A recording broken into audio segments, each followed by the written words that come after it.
Yes, kalian sedang mendengarkan Parimatch News Podcast, info tren dan cerita tentang sepak bola yang bikin kalian makin update. Di episode kali ini kita akan ngebongkar satu rahasia besar. Rahasia di balik suksesnya Persib Bandung jadi juara di Liga 1 Indonesia 2024-2025. Back to back juara. Ini bukan tentang soal tim kuat aja, tapi ini jadi sebuah simbol konsistensi. Apa yang jadi rahasia dari Persib? Yuk kita bahas bareng-bareng. Nah, Pal, namanya udah jadi legenda sekarang di Bandung. Pelatih kelahiran 4 Mei 1971 di Kroasia, usianya berarti 54 tahun, sang arsitek Bojan Hodak. Bojan Hodak. Setuju nggak lu itu jadi salah satu kunci keberhasilan Persib? Bukan salah satu jelas, tapi menurut gua bahkan salah satu kunci paling penting. Kunci utamanya? Kunci utamanya adalah kehadiran Bojan Hodak. Oke. Jadi Bojan Hodak ini kan datang musim lalu di nggak pertengahan juga sih. Dia sebenarnya baru 5-6 match Persib awal setelah Luis Milla kan. Ya, oke. Luis Milla 3 match beruntun imbang, terus mengundurkan diri, sempat diganti sama asistennya. Adalah pokoknya Sempat jadi ada caretaker, sementara ya. pelatih lokal, asisten lokal, pelatih fisiknya Pak Yaya kalau nggak salah. Oke. Itu 2-3 pertandingan baru akhirnya masuk Bojan Hodak. Nah, itu di awal-awal kemunculannya bareng Persib juga Bojan Hodak bukan yang langsung ngesulap Persib jadi tim yang stabil ya. Iya ya, dan jadi namanya maksudnya kan nggak sekaliber waktu itu Luis Milla, iya, gitu waktu kan. Terus sebelumnya tuh siapa ya yang sempat diisuin ya masuk ke Persib? Pelatih-pelatih yang emang udah punya track nama besar lah di Iya. Indonesia at least gitu. Waktu itu Bojan Hodak masuk mungkin bukan diragukan sih, tapi nggak Unexpected aja. Unexpected, dan Bobotoh Iya. juga kayaknya nggak yang menaruh harapan Euforia besar banget saat itu ya. Betul. Tapi sebenarnya itu adalah periode kedua Bojan Hodak di Indonesia. Oke. Jadi pertama tuh dia sempat nanganin PSM Makassar tahun 2020. Cuma karena Covid, jadi dia cuma pegang 3 match, 2 match gitu. Oke. Lupa. Nah, setelah itu dia baru balik ke Malaysia kan. Setelah kompetisinya jalan Balik lagi. ke Malaysia tuh berobat Covid deh. Enggak, bukan. Oh, bukan. Dia kan orang Kroasia. Oh iya. Ya enggak kan, kalau biasanya orang Indonesia berobat ke Malaysia. Iya, cuma maksudnya kan ke Malaysia nggak mau berobat. Oh, oke. Jadi dia pindah klub saat itu berarti. Iya, jadi Oke. mungkin kontraknya nggak diperpanjang atau diputus, gua nggak ngerti. Pokoknya setelah Liga 1-nya jalan lagi, dia nggak sama PSM. Pokoknya ke Malaysia lah dia. Di Malaysia juga berprestasi. Sebelumnya dia pernah megang JDT. Oke. Tim paling besar di Malaysia, lah ya, Johor di Darul Ta'zim, Malaysia. itu dipegang juga sama Bojan Hodak walaupun periodenya 2010 awal lah. 2011 2012 gue lupa. Pokoknya Bojan Hodak ini memang terkenal dia di ASEAN terutama. Nah, Asia Tenggara ya. Asia Tenggara dia emang udah kayaknya dalam tanda kutip hatam lah. Udah hatam, udah paham ya. Nah, Dia ini udah ngerti kultur sepak bola ASEAN lah. Nah ini nih, gue baru lihat data ya. Berarti dia di Asia Tenggara itu total selama kepelatihan dia udah punya 10 piala ya, 10 piala, 11 berarti sekarang sama Persib yang sekarang. Wah, untuk Di Malaysia itu 2 kali juara Liga Malaysia Malaysia Super League ya? bareng JDT sama Kelantan. oke, Kelantan berarti. Terus FA Cup-nya Malaysia sama Kelantan 2 kali. Oke. Ada Malaysia Cup namanya, itu sama Kuala Lumpur dan sama Kelantan. Oh, dia pernah nanganin ini juga, U19 Malaysia. Pernah jadi juara juga. Oke. Sama di Kamboja, dia pernah jadi juara. Nah, Dan itu terakhir di Indonesia. maksudnya dengan list gelar yang udah dia dapetin, itu salah satu bukti kalau Bojan Hodak ini udah sangat paham kultur sepak bola ASEAN lah. Iya. Dia udah sangat ngerti karena memang sih terutama di Liga 1 saat ini. Gua ngelihat Liga 1 belum ada di fase dimana liganya tuh benar-benar ngebutuhin strategi mateng, formasi kelas atas gitu yang misalnya taktik-taktik yang rumit gitu-gitu. Nah, tapi asal tepat sasaran. Oke. Nah, yang dilakuin Bojan Hodak di Persib tuh menurut gua kayak gitu. Jadi dia, Luis Milla kan terkenal waktu masih ngelatih timnas juga dia main bolanya ala Spanyol. Iya, dalam kutip. betul. Bawa culture Spanyol Build lah up di dari sini. bawah, tiki taka, dan timnas Indonesia sempat ada di fase itu. Betul. Mereka mainnya rapi, dibawa ke Persib, strategi yang sama, sempat berhasil, cuma maksudnya nggak menghasilkan gelar dan di musim kedua agak goyang lah. Oke. Walaupun ada isu-isu, maksudnya Luis Milla mundurin diri juga ada masalah personal, jadi ada pribadi harus pulang ke Spanyol. Iya. Gue juga nggak ngerti. Diganti sama Bojan Hodak yang kalau kita bandingin apple to apple sama Luis Milla, itu tuh menurut gue 180 derajat berbeda. Oke. Jadi Bojan Hodak itu lebih direct, dia lebih to the point lah. Jadi dia kalau misalnya emang ngincar gol tuh dia tahu cara yang paling cepat untuk bisa menghasilkan gol tuh kayak gimana. Kalau Dengan pemain yang ada dengan ya? pemain yang dia punya. Nah, itu juga salah satu poin penting yang di highlight adalah dia bisa maksimalin pemain yang dia punya. Yeah. Karena kan terutama di musim pertama ya, itu pemain 90% bukan pilihan Bojan. Betul. Itu sisa-sisa peninggalan dari Luis Milla, eranya Luis Milla, dan dengan pemain yang ada dia bisa bawa Persib juara di musim pertamanya. Di musim kedua juga nggak banyak perubahan, dia cuma nambah beberapa pemain kayak kalau lokalnya ada Dimas Derajat, terus ada baliknya Tyron yang sempat cedera, terus dipinjemin ke Thailand, akhirnya balik lagi. Terus ada sempat nama pemain asing baru, ada Milson 5 yang nggak berhasil juga, diganti sama Gervani Castagnier. Terus ada Gustavo Franca sama Matteo Koscielny. Dua pemain asing baru Persib musim ini yang stabil dari awal sampai akhir. Yang beneran dari yang gue lihat ya, yang beneran dibawa Bojan ke Persib dan akhirnya sukses itu sebenarnya Kevin Rey Mendoza. Dia kan emang anak asuhnya di Malaysia kan, di Kelantan. Akhirnya dia dibawa ke Persib dan ngebuktiin, walaupun saat itu gue yakin ada sebagian besar bobotoh yang mempertanyakan keputusan datangin Kevin. Karena dia kiper, ngambil slot asing, dan Persib punya Teja.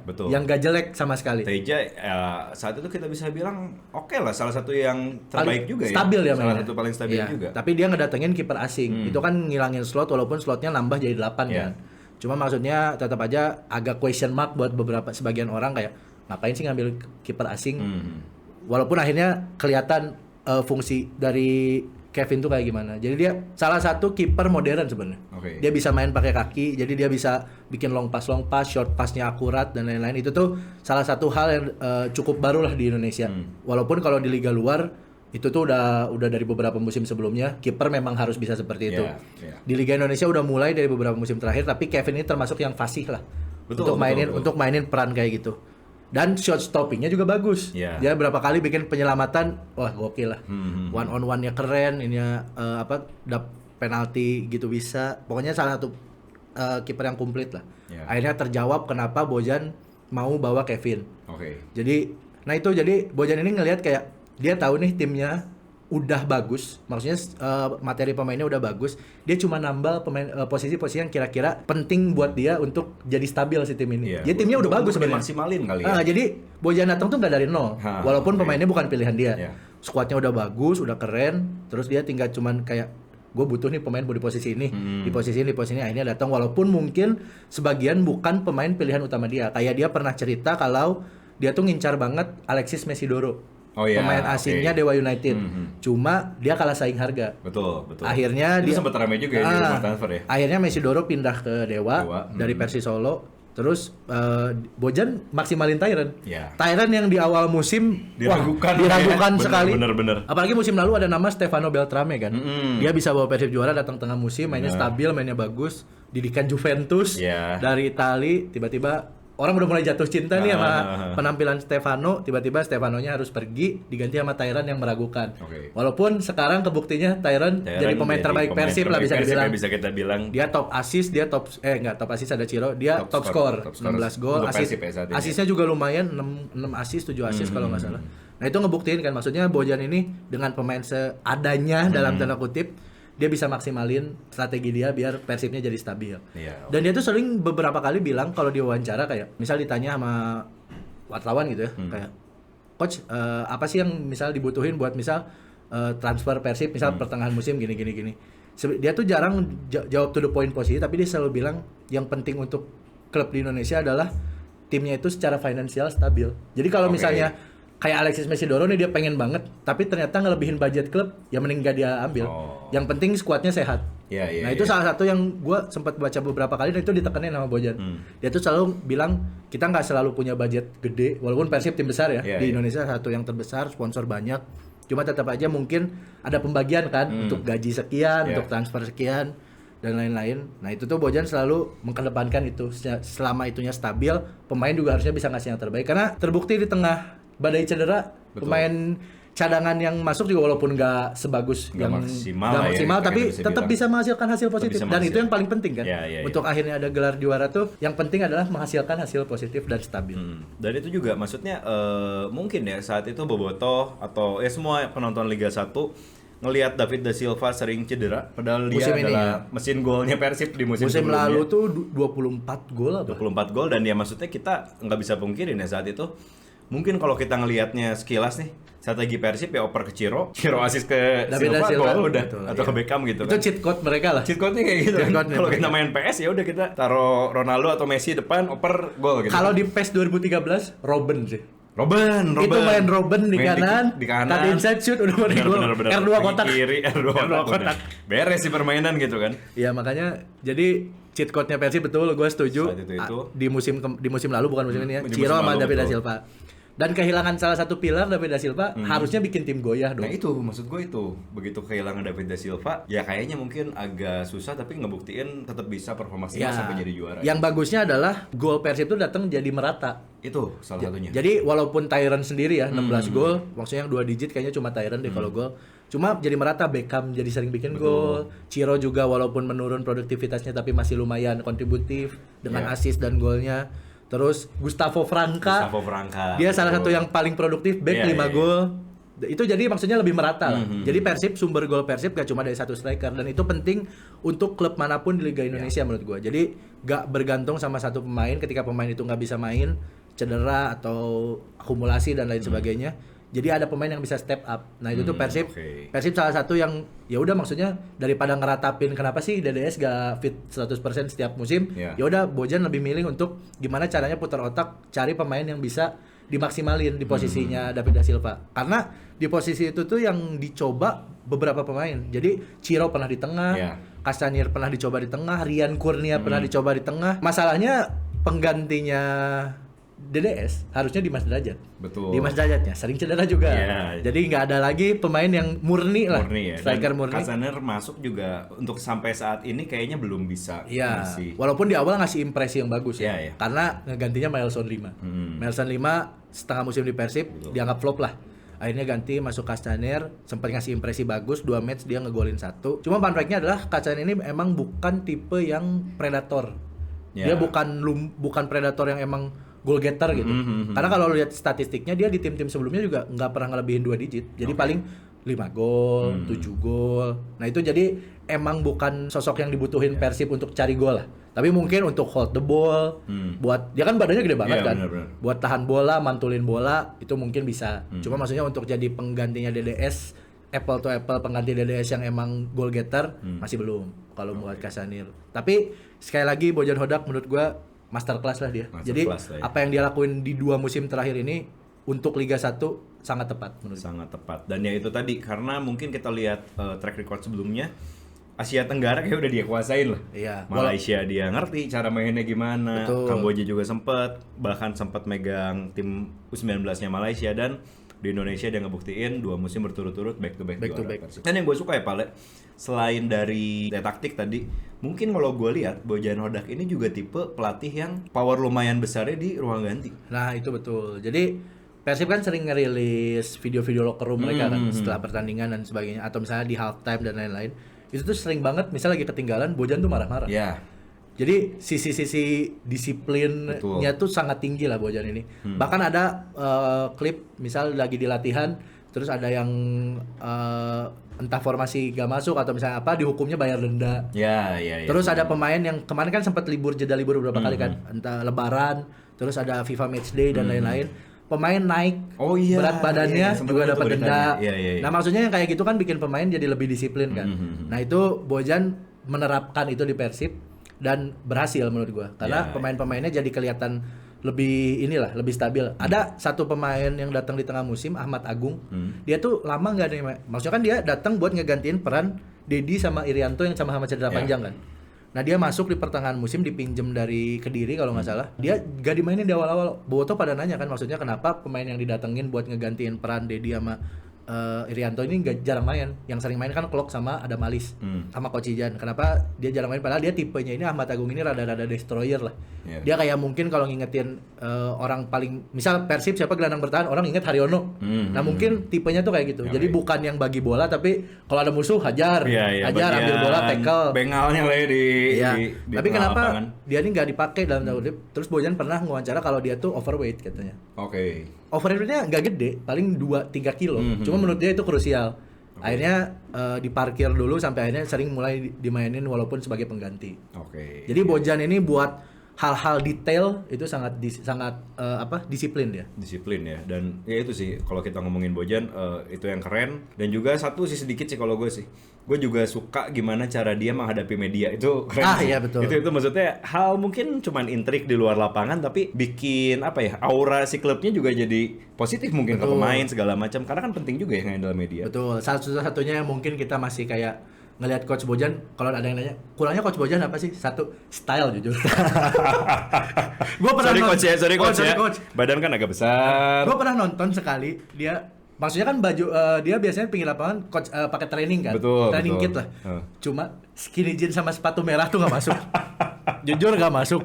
Skinny jeans sepatu merah terang tuh nggak masuk. Jujur. Bener.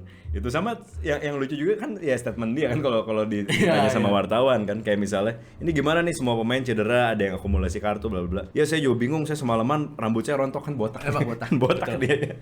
Wah, tapi kalau lagi nonton di TV ya, lagi nonton dia marah-marah, kepalanya merah. Oh iya benar. Kepalanya merah, gila. Ya itulah tadi sang arsitek ya, Bojan Hodak yang udah bikin Persib bisa back to back juara lagi. Jadi kalau tadi lu di awal bilang apa rahasia besarnya, Bojan Hodak ada rahasia Bojan paling Hodak besar. salah satu kunciannya Kuncinya, nih, yang benar-benar jadi rahasia sukses. Nah, di luar tadi yang udah kita bahas karakter dia segala macam, emang strategi apa sih Pal yang mungkin secara lebih detail ke taktik, strategi, formasi segala macam, apa yang jadi kunci keberhasilan Persib di musim ini? Nah, Persib tuh sebenarnya secara formasi di atas kertas nggak beda jauh sama musim lalu. Mereka pakai 4-2-3-1 yang bisa hybrid jadi 4-3-3. Itu dua formasi yang fleksibel dipakai sama Persib. Walaupun sempet diubah beberapa kali, terutama di Asia ya, gue sering lihat mereka pakai 3 back. Jadi 3-5-2 atau 3-4-3. Nah, itu tuh poros utamanya adalah satu Kevin, terus 2 center back asing mereka, ini kiper sama Gustavo Franca. Ini 2 center back yang menurut gua musim ini outstanding banget. Mereka bikin Persib di liga jadi yang kebobolannya paling sedikit. Karena peran 2 pemain ini plus Kevin. Dan mereka jarang cedera, terus paling akumulasi sekali 1-2 pertandingan. Ditambah ditopang back kirinya Edo karena Rezaldi cedera kan. Rezaldi cedera sepanjang musim sampai Persib harus mulangin Zalando, tapi Zalando nggak bisa ngegeser posisi Edo. Cuma di kanan yang mungkin agak sering diganti-ganti. Walaupun karena kebutuhan regulasi, Kakang lebih sering main. Cuma di situ ada Hen juga, ada Robbie Darwis pernah dicoba di situ. Pokoknya kanan lah yang masih sering ganti antara Kakang atau Hen paling sering. Terus di tengah ini 2 poros juga menurut gua, Adam Ali sama Mark Lok. Walaupun Mark Lok di akhir-akhir musim sempat banyak kritik gua lihat di media sosial. Entah itu katanya dia sering banyak delay bola atau crossingnya jelek, cornernya jelek dan lain sebagainya. Cuma nggak bisa dipungkirin Mark Lok masih punya peran penting lah di lini tengah Persib musim ini. Dan Adam Alis ini menurut gua salah satu pembelian terbaik Persib musim ini. Adam Alis. Setuju. Adam Alis. Di setengah musim awal mungkin nggak kelihatan, tapi ketika misal Dedi cedera, Irianto cedera, dia step up muncul dan jadi pembeda lah. Selalu jadi pembeda di lini tengah dan dilengkapi sama Tyron. Tyron sebagai, nah perbedaan Tyron sama pemain-pemain lain yang ada di posisinya adalah Tyron ini bukan kayak playmaker, dia lebih ke second striker sebenarnya. Dia suka berperan di lapangan dia suka tiba-tiba muncul ke kotak penalti, bikin, makanya golnya banyak kan. Salah satunya adalah itu karena dia beda peran, kayak kalau kita anggaplah yang coach Bojan mau Alexis Mesidoro, dia itu murni playmaker. Dia mundur ke belakang, daya jelajahnya tinggi, gocek-gocek dan lain sebagainya, itu Alexis Mesidoro. Cuma kalau Tyron Del Pino, dia lebih, perannya mungkin lebih terbatas tapi to the point.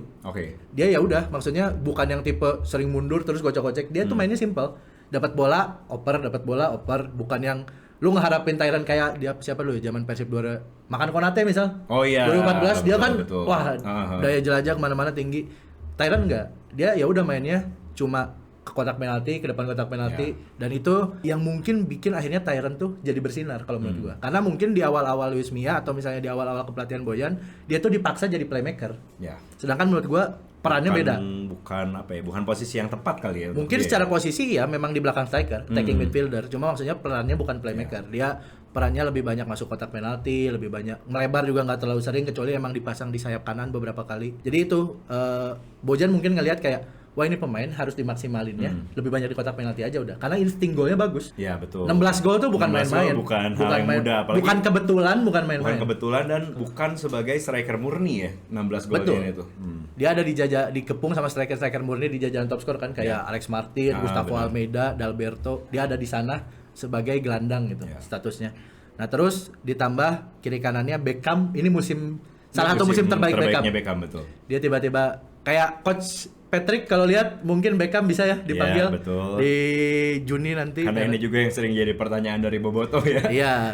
Apa namanya, timnas Indonesia ya mungkin jadi cibiran juga dari klub lain. Persib mana nih yang nyumbang ke timnasnya? Betul, gitu padahal tim nomor 1 di liga. Betul. Tapi pemain yang ke timnasnya terakhir kemarin nggak ada sama sekali. Ya. Beneran nggak ada sama sekali. Walaupun itu gimana pelatih sebenarnya ya. Iya, karena kan ya mungkin pemain bagus apa gimana kan Kalau harus bukan yang referensi pelatih, referensi ya. dan tepat dengan strategi yang mau diterapin Betul, kan. itu betul. Cuma Beckham ini musim breakthrough dia lah, Ya, dia betul. jadi mulai muncul lagi ke permukaan karena posisinya digeser jadi ke winger dia sekarang. Dia main di kanan seringnya, kadang di kiri juga. Dan itu bikin Beckham lebih bisa berkreasi kalau menurut gua. betul. Karena dengan dia ada di sayap, walaupun dia masih sering dapat tackle ya. Karena kita pernah bahas tuh kalau pemain-pemain yang sayap winger tuh rentan cedera ya. pasti sering dihajar-hajar lah. Cuma Beckham karena dia ada di sayap, dia punya skillful ya, crossingnya juga lumayan bagus. Insting golnya sekarang naik, Betul. dia bikin 6 gol musim ini. Nah itu yang bikin akhirnya Beckham bersinar lagi lah. Karena kebetulan Persib juga nggak punya winger dia kayak misal Febri cedera. Febri cedera. Ya dulu paling gacornya Persib Febri ya saat itu ya. Betul, Febri cedera panjang juga. Jadi Dimas Derajat yang awal-awal dipasang di kanan cedera juga. Jadi maksudnya di antara keterbatasan dan keterpaksaan tuh ada berkah. Ya. Beckham tiba-tiba nemuin posisi baru nih. Posisi baru. Dan gacor. Klik di posisi itu, Iya. gacor akhirnya. Nah terus sisanya berarti di posisi sayap kiri kadang ganti-gantian Ciro di situ. Terus misal Castanir dicoba, Rian Kurnia juga sempat dicoba. Sama dengan di tengah. Ya udah jadi dengan pemain-pemain yang itu aja dalam tanda kutip. Tapi Bojan Hodak bisa bikin mereka tetap dapat hasil positif. Betul, dan ya itu ya mungkin yang salah satu strategi taktik yang pas adalah lumayan sering adaptasi juga melihat Ya, lawan betul. kayak gimana, pergantian pemain yang sering kali tepat juga. Betul. Dan ya overall itu dengan pemain yang ada strateginya tepat, konsisten dan Ya. bisa jadi juara. Persib ini salah satu tim yang sebenarnya jarang pegang possession mereka. Iya, iya. Jadi mereka di dalam duduk ke belakang, diam di belakang, lawannya suruh nyerang tiba-tiba 2-3 pemain ke depan, 3 pas, tiba-tiba gol aja. Iya benar. Itu salah satu yang menurut itu gue bilang tadi Bojan Hodak tuh tepat ngegunain pemain-pemainnya karena mereka bisa main lebih direct, gak harus nguasain bola. Ya, dan mungkin Bojan juga pede dengan lini pertahanan yang dia punya, Nah, itu. solid itu, jadi dia berani main. Walaupun bukan Tunggu ya. tim paling produktif, tapi Persib tim dengan pertahanan paling bagus di Liga 1. Berarti musim ini sampai saat ini ya, di pertandingan sebelum melawan Barito yang sekarang baru 3 kali kalah. Baru 3 kali, dengan terakhir tadi kemarin lawan Malut. Kemarin lawan Malut kalah Malut. dan tiga-tiganya itu peringkat 2, 3, dan 4 ya. Betul, emang yang secara posisi emang tim yang lagi Emang tim bagus. yang bagus benar. Lagi bagus Persebaya, Dewa, Malut. Malut. 3 tim yang berhasil ngalahin Persib musim ini. Dan Malut tuh kalau gua nggak salah ya, terakhir gua lihat data itu Malut itu salah satu tim Malut itu jadi tim yang Lagi on form mereka. secara poin di putaran kedua itu paling tinggi. Iya, karena mereka udah lama nggak kalah mereka. Lagi Betul. on form, kalau nggak salah berapa match, belasan match unbeaten mereka. Nah jadi maksudnya kekalahan Persib kemarin juga bukan hal yang dalam tanda kutip terlalu mengejutkan. Iya. Karena Malut kita udah ngeprediksi mereka bisa ngasih perlawanan. Betul, bisa ngasih perlawanan, lagi tampil konsisten, bagus. Dan ini nih yang menarik nih, kalau kita ngomongin soal Malut, Bobotoh juga kayaknya agak-agak gimana karena Ciro dan Tyron katanya Iya, akan rumor. ditarik. Lagi Rumornya kenceng, ya, lagi kenceng. lumayan kenceng lagi ini rumornya. Betul. Akan ke Malut musim depan. Kalau Ciro kan dia udah bikin perpisahan ya. Iya. Di Instagramnya dia udah bikin salam perpisahan. Kita katanya ini musim terakhir dia. Jadi mungkin peluang untuk ke Malut kayaknya karena setelah dia perpisahan rumor muncul kan. Iya, betul. Jadi mungkin ya ada persentasenya lumayan tinggi lah. Karena gue juga sempat dengar rumor-rumor. Jadi Ciro ini udah diincar sama Malut dari awal musim kemarin sebenarnya. Oh, oke. Jadi setelah Persib juara yang pertama 2024 dia tuh diincar. Bahkan kabarnya dikasih cek kosong. Ah. Jadi lu mau gaji berapa terserah. Iya. Walaupun mungkin Ciro nyangkanya, kok gue nggak digaji? Cek kosong. Kok gue nggak digaji? Kok nggak ada ya? Admin lupa ngetik kali ya. Stay Persib aja? Enggak. Jadi Bahkan sampai kayak gitu. iya, dan Ciro memilih untuk stay di Persib. Oke. Menghormati sisa kontraknya Iya, kayaknya. iya, Kalau nggak salah Ciro dikontrak 2 tahun. Makanya nggak jadi dan mungkin Malut masih belum nyerah. Mereka ngelihat kontraknya Ciro habis di Persib, belum ada tanda-tanda diperpanjang, udah bikin perpisahan. Jadi muncullah rumor dia ke Malut lagi. Cuma yang Tyron ini agak mengejutkan. Iya, itu juga karena kayak tiba-tiba ya. Ya kalau Ciro karena tadi faktornya dia udah perpisahan, kalau Tyron kan lagi bagus-bagusnya nih. Betul. Tiba-tiba muncul rumor ya, tapi kita nggak tahu lah di sepak bola Indonesia emang masih Emang sulit diprediksi. sulit diprediksi Tiba-tiba ya. muncul rumor apa. Ya. Cuma seandainya pun benar, kalau menurut gua buat Bobotoh nih, kalau misalnya benar Ciro sama Tyron misal pindah ke Malut, menurut gua nggak apa-apa selama bukan Bojan yang pindah. Betul. Itu jadi Karena walaupun misal tetap aja ya pemain kerangka tim kalau terlalu sering dibongkar pasang kan jelek juga ya. Maksudnya dua pemain ini adalah dua kerangka Persib paling utama lah di musim. Salah satu yang paling utama Ciro sama Tyron, terutama Tyron musim ini. Dan Persib musim depan akan main di Asia, kompetisi Asia. Kalau mereka drastis nih perubahan pemainnya, takutnya nggak maksimal lagi di Asia maupun di Liga Indonesia kalau mereka mau pertahanin gelar. Cuma selama ada Bojan Hodak, gue yakin dia bisa nemuin pengganti yang tepat sih. Sananya pemain-pemainnya harus pergi karena ini kejadian di musim lalu. Alberto Rodriguez sama Stefano Beltrame cabut. Semua Bobotoh atau semua yang ngikutin Persib kayak ya sayang banget nih dua pemain juara harus cabut bla bla bla. Tapi akhirnya Bojan ngebuktiin dia nemuin Gustavo Franca sama Tyran dimaksimalin kan. Nah itu maksudnya selama Bojan yang nggak pergi, buat Bobotoh masih optimis aja nggak apa-apa. Optimis dan masih aman ya.